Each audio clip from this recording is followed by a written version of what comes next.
kanmɔgɔw assalamu alaikum aw dangana ko bi jamukan kɛnɛ kan bɔlɔlɔ sanfɛ bɔlɔlɔ sanfɛ jamukan ye min bɛ tali kɛ ka ɲɛsin réseaux sociaux ma k'a daminɛ Facebook, Instagram, TikTok, WhatsApp o n'a ɲɔgɔnna caman ka ɲɛfɔlikaw ye gɛlɛya ni tɔɔrɔ min bɛ sɔrɔ a sanfɛ a n'a nafama yɔrɔ o de hukum kɔnɔna na an ye wele bila an ka mabaa dɔ ma n'ale de tɔgɔ ye Dramane Souare ni kunnafonidila don an bɛna kuma bi babu min kan o de ye kunnafonidilaw jɔyɔrɔ bɔlɔlɔ sanfɛ kɛrɛnkɛrɛnnenya la an ka transition n'o ye furancɛla fanga kunnafonidilaw bɛ ka kunnafoni di cogo min na o ko la ale bɛna walawalali k'an ye o ko la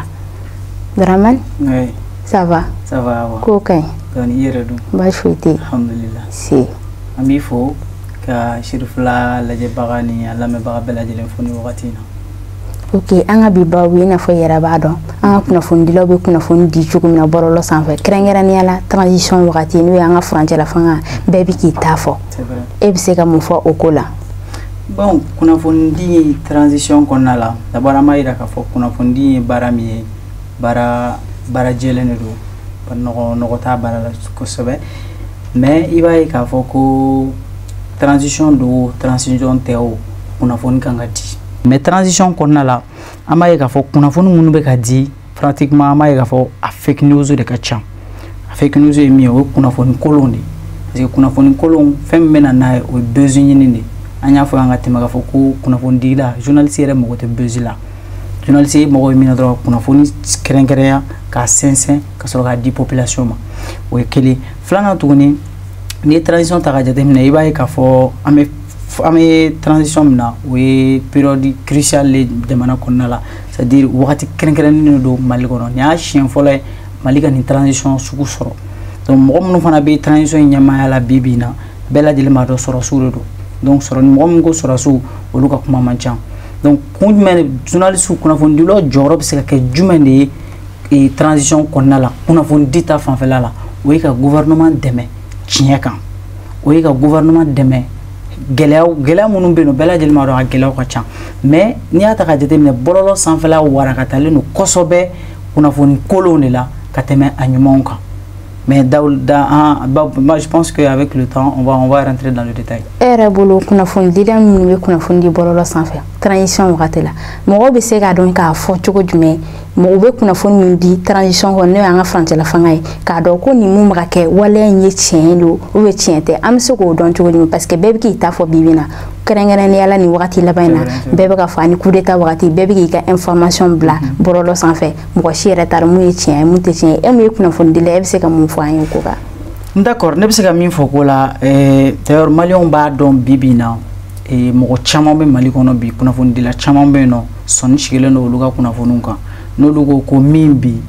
bɛɛ b'a dɔn k'a fɔ karisa kɔni n'i y'a ye karisa de ye nin kunnafoni di c'est que o jɛlen don donc o b'a yira k'a fɔ kunnafonidila dɔw bɛ yen déjà minnu ka crédibilité minnu bɛ u dɔnnen don ka ban u dɔnnen don n'u ka baara ɲuman kɛli nka n'i y'a ye k'a jateminɛ min bɛ ka na ni kunnafoni kolon carili ye o ye an b'a fɔ dɔw ma ko vidéastes an b'a fɔ dɔw ma ko activistes an b'a fɔ dɔw yɛrɛ fana ma ko a tɔgɔ vidéomaniw ni vidéowumaniw donc n'i ye ninnu bɛɛ ta ka jateminɛ ninnu bɛɛ n'u jɔyɔrɔ de don sigida kɔnɔna la ninnu bɛɛ n'u jɔyɔrɔ don jamana kɔnɔna la mais ninnu ka baara bɛɛ lajɛlen c'est à dire a bɛɛ de ɲagaminen don Mali kɔnɔna la an t'a dɔn bilen min ye journaliste ye an t'a dɔn bilen min ye activiste ye an t'a dɔn bilen min ye influenceur ye an t'a dɔn bilen fana min ye chroniqueur ye donc nin bɛɛ lajɛlen de kɛlen don k'i yɛrɛ don kunnafonidi minɛn kɔnɔna la n'i ye activiste ta k'a lajɛ minɛ i bɛ taa sɔrɔ activiste kɛlen don k'u yɛrɛ kɛ kunnafonidilaw ye n'i nana vidéomaniw na olu fana kɛlen don k'u yɛrɛ kɛ kunnafonidilaw ye donc franchement pays kɔnɔna la parce que a bɛɛ lajɛlen bɛ min nɔfɛ o ye bɔlɔlɔ sanfɛla de donc ni dun ko bɔlɔlɔ sanfɛla olu bɛ min nɔfɛ bi o ye j'aime ani partage ani like ani mɔgɔ joli ye lajɛ mɔgɔ joli ka vidéo lajɛ donc pour que olu fana ka mɔgɔ caman sɔrɔ olu k'i ka vidéo lajɛ olu k'i ka vidéo partager f'u ka kumaw fɔ kuma min bɛ maaw inciter k'u lajɛ kuma f'u ka ko kɛ ko min bɛ maaw inciter k'u ka vidéo partager donc o de la u bɛ bɔ kunnafonidi kɔnɔna la u bɛ bɔ tiɲɛ kɔnɔna la u bɛ taa don critiquew kɔnɔ u bɛ taa don kuma fɔbaliw kɔnɔ u bɛ taa vidéo dɔw ɲini ka dɔw monter yaasa olu ka vie ka caya ni bɛɛ ta ye donc o de bɛ ka na ni transition yɛrɛ ka gɛlɛya yɛrɛ kunnafonidi ta fanfɛla la maintenant an minnu ye kunnafonidilaw ye généralement programme dɔw bɛ yen nɔ ko fact checking bɛ yen nɔ fact checking application dɔw de don formation bɛ kɛ mɔgɔw kunna i y'a formation suit ni kunnafoni ye kunnafoni sɔrɔ a bɛ se k'i permettre ka kunnafoni sɛnsɛn k'a lajɛ ni ɲuman don ni juguman don généralement i bɛ taa sɔrɔ vidéo dɔw bɛ partager an ka bɔlɔlɔw sanfɛ i b'a sɔrɔ vidéo ninnu tɛmɛ depuis 2011 2012 vidéo don i b'a sɔrɔ a vidéo nin fana i b'a sɔrɔ a kɛra Afrique de l'Est ou bien Afrique du Nord fanfɛla ninnu de la ka sɔrɔ hali a ma kɛ hali Mali yɛrɛ la mais n'u y'a vidéo ta k'a coller e yɛrɛ b'a a bɛ k'i ɲɛna i n'a fɔ a vidéo kɛra bi donc mɔgɔ minnu fana b'a partager généralement u t'a dɔn parce que olu ɲɛ bɛ min na dɔrɔn a image b'olu ɲɛkɔrɔ kumakan dɔw bɛ a kɔrɔ mais u t'a dɔn k'a fɔ ko mɔgɔ minnu b'a kɔfɛ olu fana kɛlen don ka nin baara ninnu de kɛ k'a monter a jukɔrɔ donc a programme a problème ta yɔrɔ ka ca kojugu mais n'an ka ma a ta bakuruba la dɔrɔn an b'a yira k'a fɔ dɔrɔn bɛɛ lajɛlen tɛ k'i jɔyɔrɔ fa i kan ka baara min kɛ réseaux sociaux sanfɛ parce que maa t'a dɔn bilen min ye réseaux sociaux sanfɛ o de bɛ ka na ni transition yɛrɛ ka kunnafoni gɛlɛya ye. E yɛrɛ bolo an y'a ye k'a fɔ vidéoman caman bɛ ka minɛ sisan bi bi in na e yɛrɛ bolo a sababu bɛ ka bɔ o yɔrɔ kunnafonidi de la wa n'o ye transition ye. Absolument, je pense que minɛli in ko yɔrɔ la procureur Touré an b'a fɔ nin wagati in na parce que a ka gɛlɛn kosɛbɛ c'est un sujet très très difficile mais a yirala k'a fɔ u ti minɛ i bɛ interpeller de mais mɔgɔ o mɔgɔ bɛ yen bi k'a bɛ interpeller communicatif ou bien k'a bɛ interpeller tribunal la i bɛ taa ka sɔrɔ mɔgɔw don mɔgɔ minnu bɛ yen n'u kumana mɔgɔw b'u lamɛn mɔgɔ minnu bɛ yen n'u ye ko kɛ mɔgɔw b'u suit mɔgɔw b'u lamɛn wa n'u ko mɔgɔw ka taa yɔrɔ mɔgɔw bɛ taa yen donc ni jamaba b'i ka cogo na sugu dɔ la i kɛra vidéaste ye o i kɛra activiste ye o i kɛra chroniqueur ye o i kɛra hali citoyen lambda de ni jama de bɛ e kɔ wagati min na o wagati de kan ka kɛ wagati y'i bolo min bɛ i bɛ i poro i yɛrɛ kan kunnafoniw bɛ yen i kan'olu di kow bɛ kow la i kan'olu kɛ donc n'i ye kuma minnu fɔ qui va à l'encontre de notre société, à l'encontre de nos mœurs. Il va dire généralement comment on peut avec talique soit personnalité d'okan, soit jamana yɛrɛ taabolo la, soit secret dɔ bon au lieu, soit u bɛ galon dɔw ta k'a da autorité dɔw la. Donc i bɛ interpeller de k'i ɲininka yala i ye nin min fɔ tiɲɛ bɛ min dalu bɛ min donc ni bɔra ni dalu ye n'a sɔrɔ dalu b'i bolo A plus B o b'i bila mais ni dalu t'i bolo i bɛ bila mɔgɔ jeninen kan i bɛ bila kiiritigɛlamɔgɔw ka bolo kan donc o de bɛ ka na n'a ye bi bi in na minɛli bɛ ka caya parce que an bɛ wagati min kɔnɔ c'est une période très très sensible transition nin y'a siɲɛ fɔlɔ ye Mali ka nin transition in ɲɔgɔnna vécu donc nin wagati in na ani communauté ani diɲɛmaa bɛɲɔgɔnna bɛ ani bɛɛ lajɛlen ni ɲɔgɔn cɛ notamment avec la communauté internationale la CEDEAO l'UEMOA etc donc ninnu bɛɛ lajɛlen na sisan ni e ye kunnafoni dɔw ta kunnafoni minnu bɛ yen nɔ n'i b'a dɔn n'i y'a jansa a bɛna dangali kɛ an ka transition mɔgɔw la alors que bɛɛ lajɛlen bɛ wagati min na an bɛɛ kan ka transition soutenir c'est vrai journaliste tɛ parti pris kɛ journaliste tɛ parti pris kɛ mais a kɛra cogo o cogo i bɛ kunnafoni sɛnsɛn a jɛlen k'o de ta k'o di population ma voilà. I ye yɔrɔ dɔ fɔ sisan ko kunnafoni jɛlen a n'a sɛnsɛn kɔni ma nka an y'a ye nin wagati laban in na bɔlɔlɔ sanfɛ coup d'état kɛra wagati min na o tun bɛ fɛ ka coup d'état kɛ mais a ma réussi an y'a ye kunnafonidilaw dɔ bɔra ka tɔgɔfɔw dɔ kɛ ka tɔgɔw sɛbɛn k'a fɔ karisa ni karisa de tun bɛ ka coup d'état in tenter mais e yɛrɛ bolo est ce que o tun kan ka kɛ wa parce que an y'a ye k'a fɔ o ye maaw dɔ tɔgɔ fɔ ka sɔrɔ o tigilamɔgɔw yɛrɛ dɔ t'a la. O de la n ko minɛli a tɛ se ka dabila transition kɔnɔna la parce que maa minnu bɔra ka liste dɔw bɔ ka tɔgɔ minnu bɔ an yɛrɛ y'a ye mais c'est étonnant bon déjà o b'a yira k'a fɔ olu yɛrɛ tɛ kunnafonidilaw ye parce que ni kunnafonidila yɛrɛ don ni coup d'état banna ni coup d'état échouera donc i kan ka taga déjà gouvernement bɛ communiquer kɛ bɛɛ y'a ye i bɛ position c'est à dire i bɛ ka enquête de dayɛlɛ ni preuve bɛɛ sɔrɔla i bolo wagati min na i bɛ sɔrɔ ka bɔ n'i ka preuve ye comme ça même si les intéressés vous interpellent devant le juge o y'a sɔrɔ i ka preuve b'i bolo mais preuve tɛ mɔgɔ min bolo généralement u bɛ dɔw tɔgɔ ta o de bɛ na ni besuko kuma ye parce que u bɛ tɔgɔ dɔw ta dɔrɔn parce que olu de bɛ kɛ mɔgɔ fɔlɔ ye ka mɔgɔ dɔw indexer bon n'u ye mɔgɔ ninnu indexer normalement olu bɛ i n'a fɔ activistes ni chroniqueurs généralement n'u ye nin ko in kɛ kunnafonidila yɛrɛ e fana bɛ tɔgɔ ninnu lajɛ de i b'i ka enquête boli dugumala la parce que o de bɛ na ni nuance ye mɔgɔ minnu bɛ yen nɔ vidéoman minnu bɛ kunnafoni kolonw publier a bɛɛ tɛ kunnafoni kolon yɛrɛ i bɛ taa sɔrɔ a 100 o 100 15 20 bɛ yen tiɲɛ dɔɔni b'a la mais e tɛ se ka a partager ten ka sɔrɔ i m'a ɲɛɲini donc e bɛ olu ka base min ta i bɛ enquête de k'a kan yala nin ye tiɲɛ wa nin tɛ tiɲɛ wa mais n'i ye enquête k'a kan i fana bɛ taa bɔ ni réalité wɛrɛ o de bɛ na ni réalité yɛrɛ yɛrɛ i bolo mais an kunnafonidilaw outil de ɲɛnamaw de t'an bolo ka enquête kɛ wa paramètres de t'an bolo ka enquête kɛ ou bien a dɔnniya de t'an na wa sinon ni réseaux sociaux bɔlɔlɔ kan n'i ye kunnafoni minnu ye i b'a ta de i b'a sɛgɛsɛgɛ k'a lajɛ parce que olu bɛ se ka kɛ source dɔ ye e yɛrɛ bolo pour que i ka se k'i ka enquête fana dayɛlɛ. Jamana kɔnɔdenw bɛ se k'a dɔn k'a fɔ cogo di ko nin kunnafoni de ye tiɲɛ ye. Jamana kɔnɔdenw bɛ se k'a dɔn kunnafonidiyɔrɔ source damaw bɛ yen par exemple ni kibe ni ne a fait ça au ministre des affaires étrangères et communiquer mais généralement ministre des affaires étrangères ka communiquer ou ka bololo sira ou page Facebook be ou compte Twitter be bon généralement nous ou communiquer soit cellule présentiel ka page officielle ou non donc ou sait ou ka communiquer bla officiellement bela jele meilleur min don o yekeli flanant woni ni ma min be non ko bela jele me ma min sui ibe ta soro tigi kam généralement tigi compte la ibe ta soro sticker ndo bala sticker bleu ndo bala o ko lu ka compte c'est professionnel donc nous au lieu kuna fonu munun bla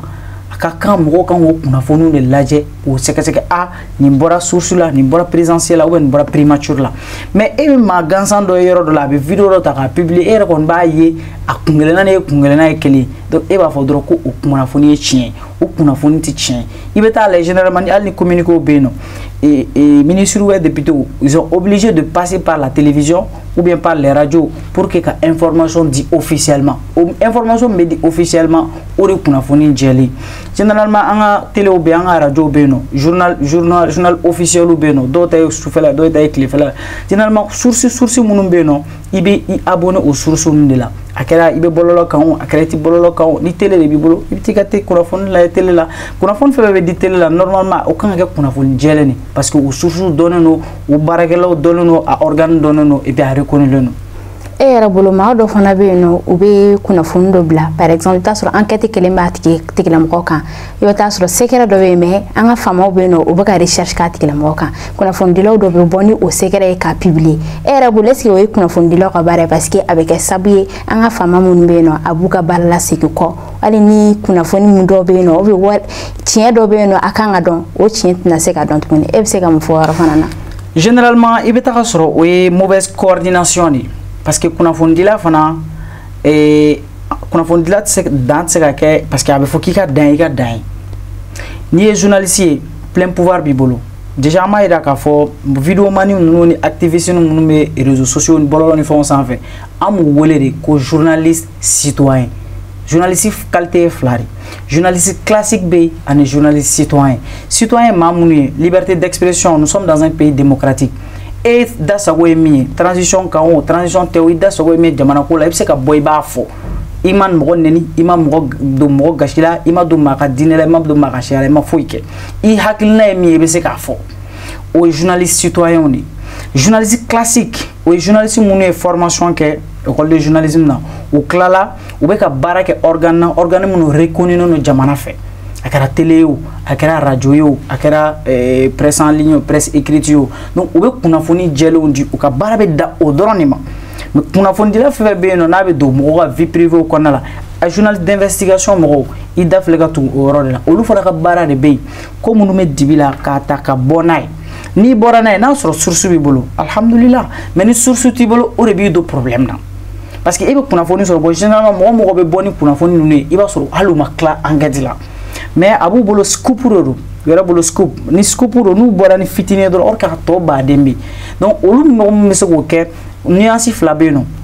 normalement tu dois prendre attache avec la cellule de communication du dit département faut on a telle activité on a telle information et ça concerne tel mais ni ba do ni bora na secret abe dankarega jamana la abe na ni shia ko kele abe na ni dine ko kele abe na ni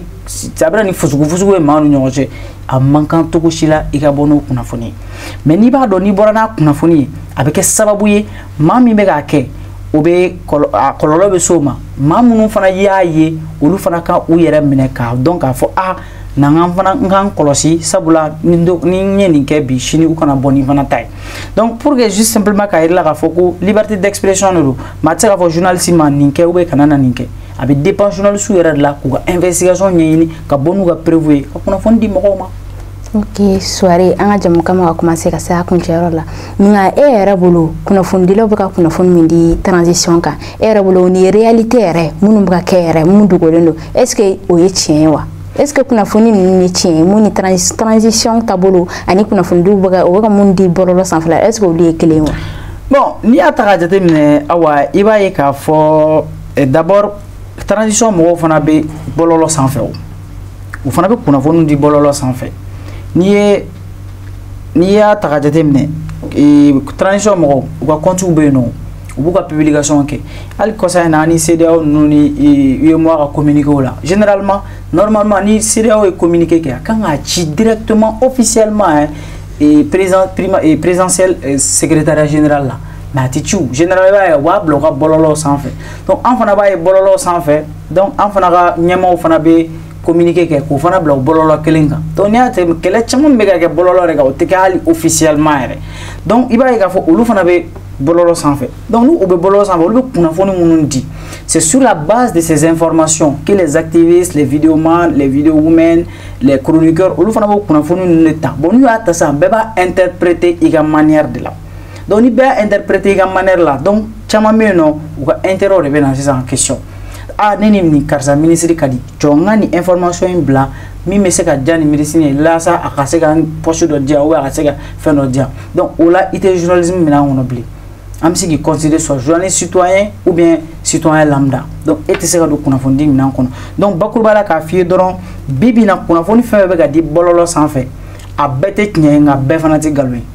barisa mɔgɔw bɛ yen bi bi in na hali n'o ye tweet kɛ sisan bɛɛ lajɛlen b'a partager parce que u b'a dɔn k'a fɔ n'i y'a ye nin kɔni y'a bila c'est que source ɲɛnama de b'a bolo donc juste pour que k'a fɔ dɔrɔn transition bɛ yen bi olu fana bɛ bɔlɔlɔ kan journaliste fana bɛ bɔlɔlɔ kan mais kunnafoni fɛn fɛn bɛ bɔlɔlɔ kan bi a bɛɛ tɛ tiɲɛ ye mais kunnafoni fana fɛn fɛn bɛ bɔlɔlɔ kan a bɛɛ fana tɛ nkalon ye ɲuman b'a la juguman b'a la. kuma dafa kuma jumɛn b'u bolo k'a lase an balima kunnafonidilaw ma kɛrɛnkɛrɛnnenya la vidéomanu parce que olu de b'u sigi téléphone kɔfɛ u t'a ɲɛɲini kuma min ka d'u ye u b'o bɛɛ fɔ e bɛ se ka ladilikan jumɛn di olu ma. awa kumasuluko dɔ don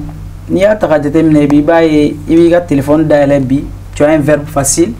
i bɛ se kuma la i b'i sigi dɔrɔn ka dɔ fɔ dɔ ma bi sini ka dɔ fɔ dɔ ma mɔgɔw b'a partager i bɛ ka dɔ fɔ dɔ ma bi du jour au lendemain i bɛ taa ka sɔrɔ autorité kelenw de bɛ tila k'i wele k'i gɛrɛ u yɛrɛ la donc o bɛɛ de fana bɛ ka fanga di vidéomani ninnu ma parce que i b'i sigi bi bi in na mɔgɔ min ka di i b'o critiquer i bɛ dɔ fɔ o ma bi donc n'o e ye ɲangaba sɔrɔ bi bi in na n'e ye ɲangaba sɔrɔ ɲɛmɔgɔ fana bɛ e wele k'e gɛrɛ u yɛrɛ la donc franchement o de bɛ ka gɛlɛyaba don an ka métier in kɔnɔna la donc an bɛ se ka min fɔ dɔrɔn i kɛra vidéomani ye o i kɛra activiste ye o i kɛra chroniqueur ye o i kɛra journaliste ye o Mali bɛ transition min kɔnɔna la c'est une phase très décisive pour le Mali et communication fanga kan ka bonya kosɛbɛ et an bɛ yɔrɔ min na bi bi in na alhamdulillah an ni maliyɛnw ni u ka transition cɛ maliyɛn de population ni transition cɛ faamuyaliba bɛ yen barisa kunnafoni jɛlenw u bɛ k'a di mɔgɔw ma gouvernement mɔgɔ bɛ yen bi je ne suis pas dans le gouvernement mais i b'a ye k'a fɔ u bɛɛ bɔlen don bi bi in na u bɛ ka kunnafoni jɛlenw di bɛɛ bɛ ka kuma i ka baaraw kan donc ce qui veut dire que transparence bɛ ka na don kow la donc an minnu bɛ yen bi n'an ye kunnafonidilaw ye an kana ko bɛɛ banaliser an k'a lajɛ bi surtout activistes m'olu le wele kosɛbɛ ale ni vidéomaniw ni maaw bɛ aw kɔ maaw bɛ ka aw suit a ye kunnafoni f'u ye min b'u bilasira a ye ko yir'u la min b'u bilasira min bɛ jamana kanu d'u la surtout maliyɛn minnu bɛ kɔfɛ franchement kuma dɔ la olu yɛrɛ bɛ fɛn min kalama jamana in kɔnɔ i bɛ taa sɔrɔ hali anw yɛrɛ minnu bɛ jamana kɔnɔ an t'a kalama donc an bɛ vraiment ne bɛ wele dɛ an bɛɛ lajɛlen ka fara ɲɔgɔn kan an ka Mali bɔ nin dingɛ kɔnɔ bɛɛ lajɛlen jɔyɔrɔ b'a la. ok Dramane Souare an b'i fo i ka nin walawalala ye. foli diyara n ye n b'i fo ka Serifula Jabaraniso a n'a ɲɛmaa bɛɛ lajɛlen fo nin wagati. merci. nin kun ye Dramane Souare an bolokɔrɔ n'ale ye kunnafonidila ye an ka bi babu o de kun ye maa minnu bɛ kunnafonidi kɛ bɔlɔlɔ sanfɛ kɛrɛnkɛrɛnnenya la an ka furancɛla fanga wagati bɛɛ b'i ta fɔ an b'a ɲini kunnafonidilaw fɛ u ka kunnafoni di kunnafoni min bɛ kɛ basigi ye an ka jamana kɔnɔ bɛn ni kelenya bɛ se ka lasabati cogo min na an bɛ se ka don da kelen fɛ ka bɔ da kelen fɛ cogo min na an bɛ dugawu de kɛ ala ka hakilina ɲuman di an yɛrɛ ma an b'a fɔ aw k'an bɛ waati wɛrɛ nin kɛnɛ kelen sanfɛ ka kunnafoni wɛrɛ ta ka di aw ni ne ma an b'a fɔ aw k'an bɛɛ